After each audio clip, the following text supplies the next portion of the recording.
Keyin yana bir ma'lumot. Mana biza oddiy tagdagi drenajkalarda odstup degan narsasi bo'ladi. Mana agar siz ko'rsangiz bu yerda mana bu yerda bo'lsa drenajka mana ugldan, to есть bu tarafda bo'lsa, bu narsani ko'rsangiz, bu bir nimada emas, odstup bor, ko'rdingiz?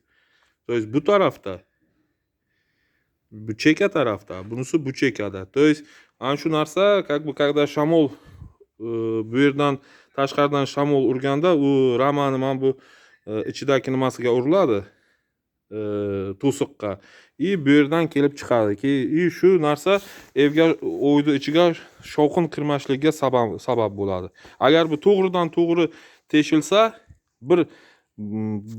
bir tarafda, bu yerda ham bu yerda teshilsa, keyin u derazalar shovqinni tutmaydi.